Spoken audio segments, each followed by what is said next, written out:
My parents offered to pay for my wedding, but I must let them control the guest list, the venue, even my fiancé's dress. When I refused, they tried to ruin my big day and told everyone I was the problem. I never thought my wedding would be the thing that shattered whatever fragile illusion I had about my family. I always knew there was a distance and invisible line I couldn't cross no matter how hard I tried. But when my parents offered to pay for the entire thing, $150,000, no strings attached, they made it sound like a gift, a gesture of love. For the first time in 29 years, I felt like, maybe, just maybe, I was finally accepted, that they saw me not as the obligation, not as the problem child, but as someone worth celebrating. That illusion didn't just crack. It detonated the moment I read the contract they quietly slipped across the table 1 week later. I'm Travis. I'm 29, live in Oregon, and I'm a civil engineer, one of those people who still actually uses math after college. I met my fiancée Hannah 3 years ago through mutual friends. She's thoughtful, grounded kind in a way that makes people lower their guard. The kind of woman who remembers your coffee order after one hangout. We're getting married next spring, and we've been planning it together like a little team. It's been the one thing in my life lately that's felt safe, pure. But I should back up a little and explain where all of this began, because the wedding wasn't the first time my parents twisted love into leverage. It was just the first time I almost believed it wasn't a trap. Growing up, I always felt like the spare in my own family. My older brother Ethan was the golden child. Varsity everything, honor roll, charming to a fault. I was the quiet one. I liked building things, sketching out bridges and skyscrapers in a notebook, while my parents raved about Ethan's latest debate win or soccer trophy. I was never rebellious. I didn't sneak out or cause trouble. But I learned early on that in our household attention was currency, and I wasn't holding the right kind. My mom Diane has a way of smiling at you like she's doing you a favor by acknowledging your presence. She's one of those suburban matriarchs who dresses like she's attending a charity brunch even when she's just going to the grocery store. My dad Gary is quieter, more reserved, but every bit as complicit. He's the kind of man who stays silent while the emotional damage happens right next to him and then acts confused when you finally say you're hurt. I used to think he was just trying to keep the peace. Now I think he just didn't want to pick sides.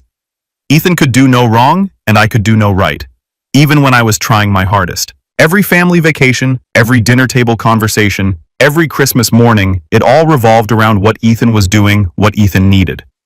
When I got accepted into my college's engineering program with a partial scholarship, my mom's response wasn't congratulations.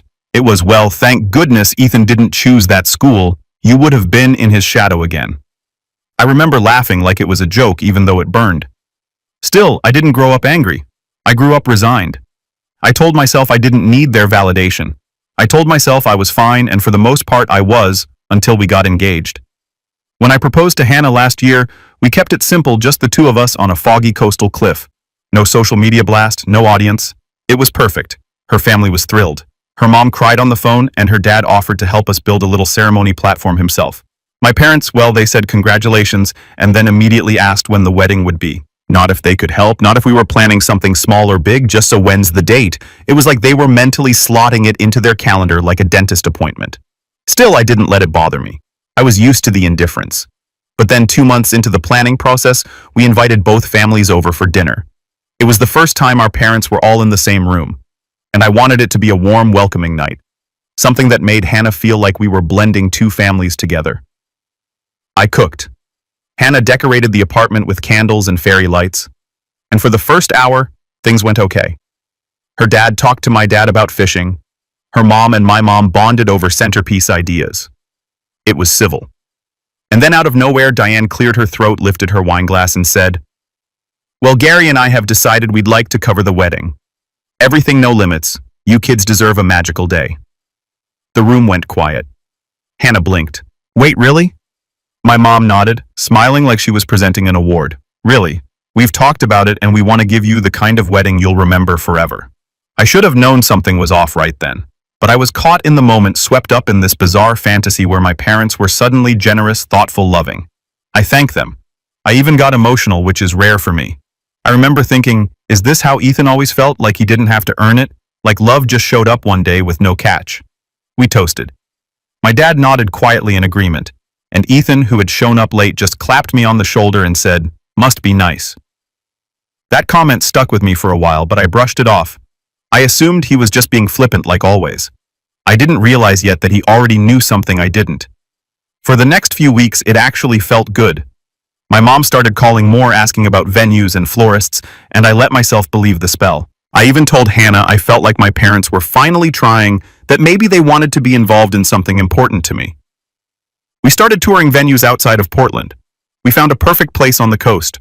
Weathered wood, ocean view, wildflowers along the path. Pricey but not outrageous. And since my parents had insisted they were covering it, we moved forward. And then about a week after we put down the deposit, which I paid out of my savings intending to be reimbursed, my mom asked if we could swing by the house for lunch.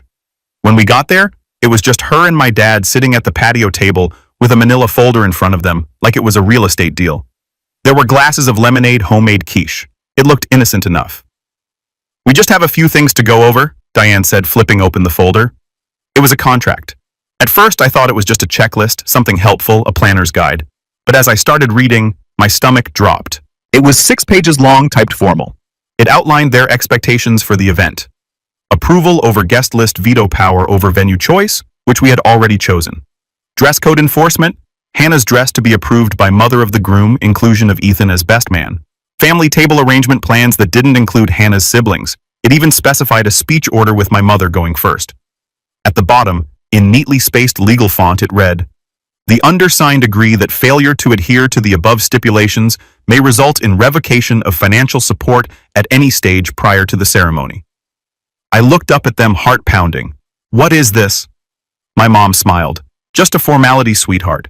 You know, so we're all on the same page. It's not personal. We just want to make sure the wedding reflects our family's values." I stared at her like she'd just spoke in a different language. I couldn't believe what I was holding. Hannah hadn't even read it yet. She was frozen, eyebrows furrowed, blinking in confusion. I said, "So, if we don't agree to all of this, you'll just pull the money." Gary finally spoke. "It's a lot of money, Travis. We have to be careful." The words echoed. We have to be careful. Like I was a risk. Like I hadn't been careful my entire life, tiptoeing around their expectations, trying not to ask for too much. I didn't say anything then. I think I just stood up, took Hannah's hand, left the quiche untouched on the plate. We drove home in silence, the folder sitting in my lap like it was radioactive. That night, Hannah finally asked, "Did you know they'd do something like this?" I wanted to say no. I wanted to say this shocked me, but deep down, I think I always knew. I just never thought they'd put it in writing. And that was the moment I realized this wasn't about generosity. It was never about love. It was about ownership control. They didn't see this wedding as a celebration of my future. They saw it as a chance to finally script the one event in my life where I might be center stage so they could hijack it before I ever had the spotlight. But I wasn't about to let them. And that's when the real plan started to take shape. The week after the contract debacle, I didn't say much. Neither did Hannah. We kind of just floated in this weird space where everything felt like a dream you didn't want to talk about because saying it out loud would make it worse. I kept thinking about the way my mom had smiled when she handed me that folder. Like she genuinely believed it was normal. Like she thought I'd be grateful for the opportunity to hand over my wedding, like it was a school project she was entitled to grade. We didn't sign it. That part is obvious. But we also didn't confront them. Not yet. I needed time to process. Hannah was livid in a quiet, shaking way. She didn't yell or rant, but she did take down all the mood boards she'd made for the wedding and put them in a box. When I asked why, she just said, "I need to know what we're actually allowed to dream about before I plan anything else." That one hurt. For a brief moment, I almost caved. The money was a safety net. Without it, we'd have to scale back everything, maybe even delay the date.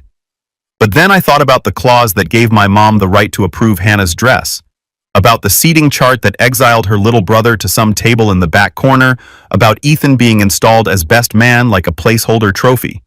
And I knew no amount of money was worth starting our marriage with that kind of compromise. I texted my mom a polite, "We'll be covering the wedding ourselves. Thanks for the offer. No anger, no accusations, just a boundary." Her reply came within 5 minutes. "That's disappointing, Travis. We were only trying to help.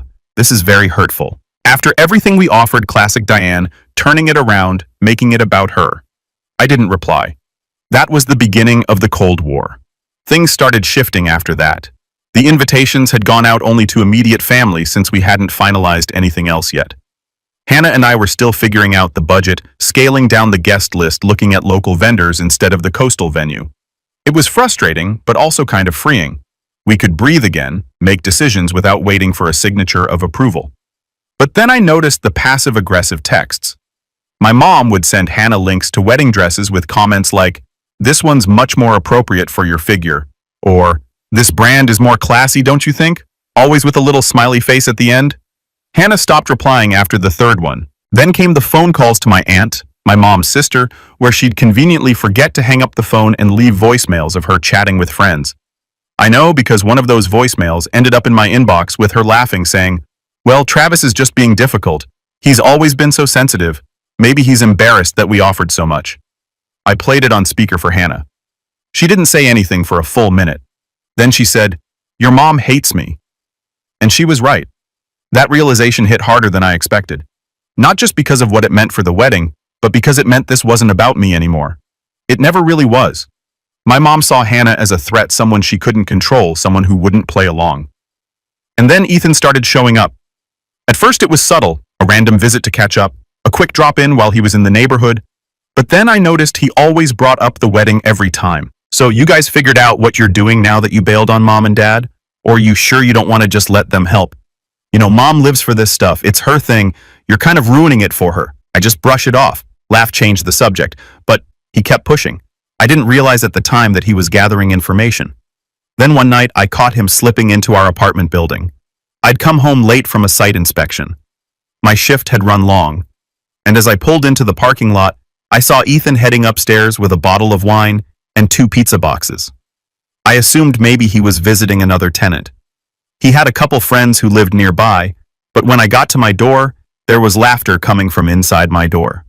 I stepped in, and there he was sitting on our couch, feet up, glass of wine in hand, and Hannah looking visibly uncomfortable but trying to be polite. I stared at him. "What are you doing here?" He grinned. "Chill, man. I brought dinner. Just catching up with my future sister-in-law." Hannah looked at me with a silent help me expression. I forced a smile. "You could have called." He shrugged. "Spur of the moment. I was in the area." It was awkward. I sat down, ate a slice of pizza, made small talk. Ethan did what he always did. Charmed the room, made jokes, acted like he was the glue holding everyone together. And then halfway through dinner he said it. "By the way, mom mentioned she might still pay for the wedding. You know, if you guys come around, I think she dropped the contract." My stomach dropped. "She told you that?" He smirked. "Well, not directly, but she said she regrets how it went down. She's just waiting for you to be the bigger person." The bigger person. I bit my tongue so hard I tasted blood that night. After he left, I asked Hannah how long he'd been there before I showed up. "About 20 minutes, she said. He didn't do anything wrong, but he kept asking weird questions like, what kind of honeymoon we were planning if we were doing a prenup, stuff like that. It clicked. Then Ethan was reporting back, feeding information to my mom, playing middleman, acting like he was brokering peace, when really he was scouting weaknesses. I blocked him the next day. No drama, just enough. But that wasn't the breaking point. That came 2 weeks later. We were finalizing the new venue, a small vineyard just outside of town. Affordable, beautiful, and perfect for the scaled-back ceremony we'd come to love. It was an oceanfront, but it felt like us. We were picking out chairs when Hannah's phone buzzed. She looked at the screen and went pale. "It's your mom," she said. "She just posted something." I took the phone, opened Instagram. There it was, a full post. Professionally shot photos of a wedding table setup, elegant gold-trimmed menus, huge floral centerpieces, captioned, "Excited to begin planning Travis and Hannah's big day. Can't wait to celebrate with all our loved ones next month. We hadn't even set a final date yet." The comments were pouring in. "Can't wait. So happy for them. Your son is so lucky to have a mom like you. Beautiful taste, Diane." Is this the actual venue? My mom had posted fake wedding photos and announced a wedding date we hadn't approved. I called her. She didn't answer. I called again. She picked up on the third ring. "Hi, honey. Did you see the post?" "Yeah," I said, trying to stay calm. "What is that?" She laughed. "Just a little something to get people excited. It's not set in stone. We haven't even chosen the date yet." "Well, I figured I'd help move things along. You've been dragging your feet and people keep asking me when the wedding is. It's embarrassing not to have an answer." I was speechless, she continued. "Besides, that's the venue I would have chosen. So elegant. Don't you think it fits our family's image better?" "Our family's image?" I felt something in my chest snap. "This isn't your wedding. I said you're not planning anything." There was a pause. Then she said, "Travis, you're being very difficult. Maybe you're not ready to get married if you're this defensive." I hung up, not out of anger, out of finality, but it wasn't over. That same night, my dad emailed me an actual email. Subject line: clarification on family contributions. Inside was a PDF, again professionally formatted. It outlined a new offer. They would still pay $100,000 toward the wedding if we used the venue they had chosen, and allowed my mother to serve as event coordinator. It even had a clause stating that in the event of divorce, any gifted funds may be subject to reimbursement depending on circumstances of fault. I read that part twice. They were planning for reimbursement in case of divorce. That was it. That was the moment I knew this wasn't just about control. It was about legacy image ownership. My parents didn't want to help me start a life. They wanted to buy a front row seat to a performance they could direct. And if I stepped out of line, they'd pull the funding or worse, claim damages. I printed the email, put it in a folder, labeled it leverage. And for the first time in my life, I stopped trying to be accepted. I started thinking about how to take everything back, everything they tried to manipulate, everything they tried to own. And I realized revenge isn't always about payback. Sometimes it's about freedom. Sometimes it's about finally being the one holding the script. And that's when I made the call, not to them, not to Ethan, but to someone else in the family. Someone who'd been quietly waiting on the sidelines. Someone with their own score to settle. For the first time in my life, I didn't reply with an apology. I didn't try to smooth things over. I didn't go to Ethan and beg him to stay out of it. I didn't chase after my parents trying to explain how it all wasn't a big deal. I just stopped. It was like finally walking out of a room I didn't even realize I'd been locked inside. But that doesn't mean it didn't hurt, because it did a lot more than I expected. See, when you grow up in a house where love is transactional, you learn to normalize it.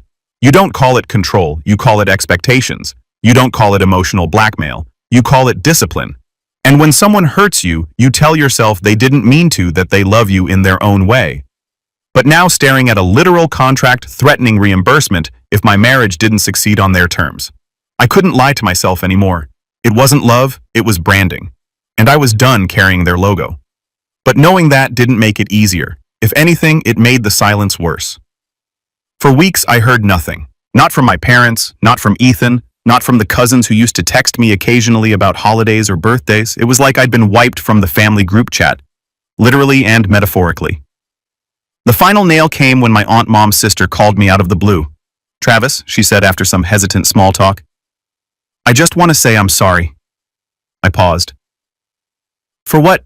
"For not speaking up sooner. Diane's been difficult. I've seen it for years. I just always told myself it wasn't my place." There was a beat of silence. Then she said, "You know they've been telling people you and Hannah a lot behind everyone's back, right? That you're hiding something." My stomach dropped. "I haven't even gotten married yet." She sighed. "I know, but Diane said she's cutting ties because you're being secretive, that you're disrespecting the family." I thanked her, barely holding it together, and ended the call. That night, I cried in the shower. Not the kind of movie cry where a single tear rolls down a perfect cheek. No, it was messy, raw. The kind of cry that makes your shoulders shake and your legs go weak. I didn't even tell Hannah. I didn't want her to worry. I didn't want to give my parents the satisfaction of knowing they'd broken something inside me. But in that breakdown, something else started to grow. Resolve. We scaled everything back after that. No more big vineyard venue. No more fancy caterers or floral designers. We scrapped the idea of a plated dinner and decided to do a food truck setup instead. Hannah's best friend's uncle had one. Mexican fusion. Ridiculously good. And when he heard our situation, he gave us a massive discount. I picked up extra shifts at the firm. Hannah took on a few more freelance writing gigs. We set a new wedding date quietly, privately, and slowly the weight started to lift. It wasn't glamorous. It wasn't Instagram perfect, but it was ours. I started noticing things I hadn't before, like how Hannah never once asked for anything fancy, how she smiled every time we solved a problem together, how she hugged me just a little tighter after every setback. And something about that made me realize I'd spent so long trying to earn my parents' approval that I forgot I already had everything I needed. Hannah didn't love me because I was impressive. She loved me because I showed up, and I was finally learning how to do the same for myself. Then came the part one didn't expect. Success. Not the flashy kind. Not the social media kind, but the real kind. The kind that grows slowly and quietly and roots itself. So deep that no one can yank it out. It started when my manager at the firm pulled me into his office after a particularly brutal week. You good, Travis? I blinked. Yeah, why? You've been working like someone's chasing you. I chuckled. Maybe they are. He gave me a long look. Well, whatever's going on, keep doing it. Your numbers are great. Your last report blew the client away. I've got a lead project. I'm moving you to higher pay, more responsibility. You ready for that? I said yes before he even finished the sentence. It felt like breathing fresh air for the first time in months. From there, things started to shift. Hannah's writing picked up too. One of her blog posts went viral on a parenting site, and suddenly she had regular offers from 3 different publications. She started smiling more, sleeping better. Her posture even changed, more confident, like she was finally being seen the way I'd always seen her. We started saving not just for the wedding, but for a down payment on a house. We found a cozy 2-bedroom on the edge of town, modest but full of light.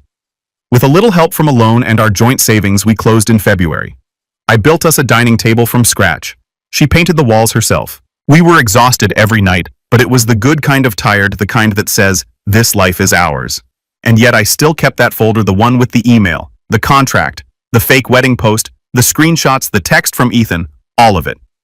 Not because I wanted revenge yet, but because I knew one day they'd come back. They always did, and this time I'd be ready. The next time I saw Ethan, it was purely by accident. I was picking up takeout from our favorite Thai place. He walked in while I was waiting at the counter, spotted me, and grinned like nothing had ever happened. Well, he said, look who finally came out of hiding. I didn't rise to it, just grabbing dinner. He stepped closer.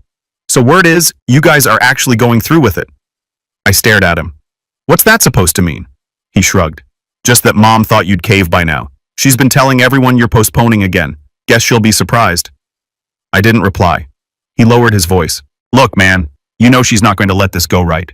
She's been gearing up for a family meeting, some big thing. Says she's going to set the record straight. You should just call her, clear the air. I narrowed my eyes. Is that advice or a threat? He laughed, holding up his hands. Hey, I'm just the messenger. My order was called. I grabbed the bag and turned to leave, but before I stepped out the door, I paused. I'm not hiding, I said. You guys just stopped looking. Then I left. And for the first time in years, I felt taller than him. The next few weeks passed in a blur. Hannah and I were finalizing wedding plans. Everything was simple, elegant, personal. Her sister was officiating. My best friend from college agreed to DJ.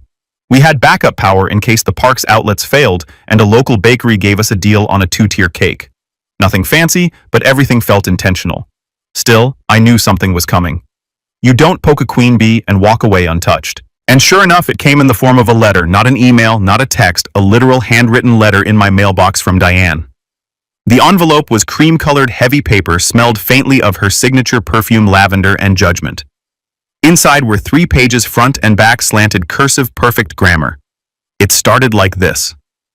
Travis, I've thought long and hard about how to reach you. Clearly you've decided to cut us out without explanation, and that's your choice. But I refuse to let lies and misunderstandings shape the narrative of our family. It only got worse from there. She accused Hannah of manipulating me, said our wedding would be a small, sad affair that would embarrass our family name. She implied that we were squandering the opportunity to build something elegant and lasting. She even included a list of approved guests she expected to be invited. At the bottom, she wrote, "We'll be hosting a family gathering on the 5th to address this face-to-face. I trust you'll have the decency to attend. No RSVP, no option, just an expectation." That was the moment something shifted again. Not anger, not sadness, clarity, because this wasn't a family anymore. This was a PR machine, and I was just another asset they couldn't control. But unlike before, I wasn't powerless. I had documentation. I had truth. I had my own platform now. People who knew me, respected me, believed me, and I had something they'd never understand. Peace. Real, earned peace. And that was dangerous to them. Because for people like Diane and Ethan, peace isn't real unless they orchestrate it. So I didn't go to their family gathering. I didn't respond to the letter. I didn't explain myself. Instead, I made another call. This time to my aunt, the one who had apologized, the one who had quietly drifted from Deanne's side and started asking real questions. "Travis," she said, "you don't know how many people are quietly cheering you on." And when she said that, I realized they're not just watching, they're waiting for someone to stand up and show that you can walk away, that you can build something without the strings. That legacy isn't defined by who raised you, but by what you rise from. And I wasn't done rising yet. It's funny how much power you gain once you stop asking for permission. Once I let go of the idea that I owed my parents anything, love, loyalty, explanations, I saw everything differently. I saw them differently. And I saw myself for the first time as someone who didn't need their approval to feel whole. That shift didn't just change me emotionally, it gave me clarity. It made me strategic. Because if there's one thing Diane and Ethan never expected, it was for the quiet, overlooked son to turn into a threat. But before I tell you what I did, you need to understand something about my family. Reputation is everything. My mother runs her life like a public relations firm. Every holiday card is a photo shoot. Every conversation is a press release. Every family member is a brand ambassador for her curated narrative. And in that narrative, Diane is the flawless matriarch holding it all together. Elegant, generous, beloved. Ethan is her crown jewel. And I was always the afterthought until I became the scandal, the embarrassment, the defector. Once I rejected the contract and stepped away from the wedding circus, Diane's carefully built image started to show cracks. She couldn't just admit her younger son had walked away from her money and control, so she spun the story. She told relatives I was emotionally unstable, that Hannah was isolating me, that we were rushing into marriage without family support. And for a while, I stayed quiet. I let her talk, let her spin her story to cousins, friends, church ladies, Facebook acquaintances. But while she was busy controlling the optics, I was building something real. And I was about to shine a light so bright her whole narrative would burn. It started with the guest list. Hannah and I had decided to keep things small, only people who genuinely supported us. But after that letter from my mother, I realized something important. There were others like me. People in the family who had always played along, who had kept their heads down, who had swallowed their frustrations with Diane and Ethan because it was easier than confronting the storm. Like my cousin Lena. Lena is 2 years older than me. We were close as kids, but she drifted away during high school. I always assumed she had just grown out of the family drama or maybe just got too busy. But a few weeks after the elopement rumor spread, I got a message from her. "Hey Travis, I heard some things that didn't sit right with me. You free to talk? We met for coffee." She showed up looking tired but sharp, like someone who'd had to grow up early. She hugged me like she was apologizing for something. "I always knew your mom was intense," she said, stirring her drink. "But I didn't know it had gotten this bad." I nodded. "She's rewriting the story now. Says we're cutting everyone out." Lena scoffed. "That's rich. I didn't even get an invitation to your engagement party. We didn't have one." She paused. "Are you serious?" She told everyone she hosted it. That was the first domino. Lena went on to tell me how Diane had quietly erased her from family events years ago after Lena declined to attend one of Ethan's award ceremonies because her son was sick. She said, "I wasn't prioritizing the family," Lena said. "Then I stopped getting invitations." Sound familiar? I told her everything about the contract, the Instagram post, the letter, the reimbursement clause. By the time I finished, she was gripping her coffee cup like it might shatter. "Travis," she said, voice low, "I have something you need to see." She pulled out her phone, scrolled, showed me a photo from 2 years ago. Ethan at a charity gala, smiling for the camera with a woman who was not his fiancée at the time. Lena zoomed in. They were together for 6 months. "Everyone knew your mom threatened to cut ties with anyone who said a word." My jaw clenched. I remembered that time period. Ethan had gone quiet, said he was focusing on work. Diane said he was figuring things out. Turned out he was cheating and the whole family had protected the secret. Lena looked me dead in the eye. "You're not the first person she's tried to silence. You're just the first one who fought back." That's when the idea started forming. The next few weeks, I became someone else. Not the quiet son, not the black sheep, not even the hurt child looking for validation. I became deliberate. Every interaction, every conversation, I tracked it. I saved emails, screen-recorded voicemails, screenshot text messages from flying monkeys. I knew Diane was watching my every move through mutuals and distant cousins. So I started posting subtle clues, photos of me and Hannah smiling while painting our new home. Captions like, "Building something from the ground up together." I wasn't clapping back. I wasn't playing her game. I was subtly undermining it. People started reaching out. Second cousins, family friends, even an old neighbor who used to babysit me and knew Diane from church. They shared stories, screenshots, passive-aggressive messages, backhanded compliments. It all painted the same picture. A woman obsessed with control now unraveling as that control slipped away. And then came the real opportunity. My parents were planning an anniversary party. 30 years, a big, glamorous affair. They'd already booked the venue. Ethan was going to give a speech. The whole extended family was invited except me. But Lena was, and so was Hannah's sister, who funnily enough had a mutual friend working at the event space. That's when I made my move. I started planning something of my own. It wasn't sabotage. I wasn't going to crash their party or embarrass them publicly. That would just validate their narrative that I was unstable, vindictive, out of control. No, my revenge had to be clean, elegant, undeniable. I called a local journalist who ran a blog focused on family dynamics, generational trauma, and the concept of going no contact. She wasn't a huge name, but her blog had a dedicated following, and her stories often went viral when shared in the right circles. I pitched her a story how I planned my wedding without my parents and discovered their love was always conditional. She was intrigued. We met for an interview. I provided evidence, emails, messages, screenshots, copies of the contract. I told her she could anonymize names but keep the details real. I didn't want sympathy. I wanted truth. The piece went live the week before their anniversary party. I didn't promote it, didn't tag anyone, didn't post a single link, but I knew how my mother operated. She Google searched our names, monthly tracked mentions, monitored family online activity. And once the article started picking up traction, hundreds, then thousands of shares, someone was bound to send it to her, and someone did. Because 3 days before the party, I got an email from Diane. Subject, "How dare you?" It was 3 paragraphs of seething rage. She called me ungrateful, accused me of airing dirty laundry, said I'd embarrassed the family and permanently damaged our reputation. She said Ethan was furious that guests were canceling, that people were asking questions. Then she made a final offer. If you want to fix this, retract the article, issue a public apology. We'll forgive you and we'll still pay for the wedding if you're willing to do it the right way. I didn't reply. Instead, I called my manager at work and requested the time off I'd been banking. Then I got on the phone with the local food truck guy we'd hired. And then I called my aunt again. "Are you free on the 5th?" I asked. She hesitated. "That's your parents' party." "Exactly." She paused, then smiled. "I'll bring the wine." On the day of my parents' anniversary, while they were hosting their glittering, tense celebration with half the family, whispering about the article that no one could quite prove was about them, we hosted something else. A picnic in our backyard with folding chairs and string lights and mismatched dishes. We invited everyone who'd ever felt like a second-class citizen at Diane's table. The people who'd been disinvited talked down to erased and rewritten. Lena, her brother, 2 old family friends, even a cousin who hadn't spoken to our side in years because of a long-forgotten incident. Diane refused to explain. And we celebrated not just our upcoming wedding, not just our freedom, but each other. And the beginning of something new, a family built on truth. And that's when I realized the real revenge wasn't in destroying Diane's kingdom. It was in building my own brick by brick with no contract required. The thing about revenge is if you do it right, it doesn't look like revenge at all. It looks like peace. It looks like a quiet life you built with your own hands. It looks like folding chairs on a warm spring evening, a string of lights swaying in the breeze, and the sound of real laughter.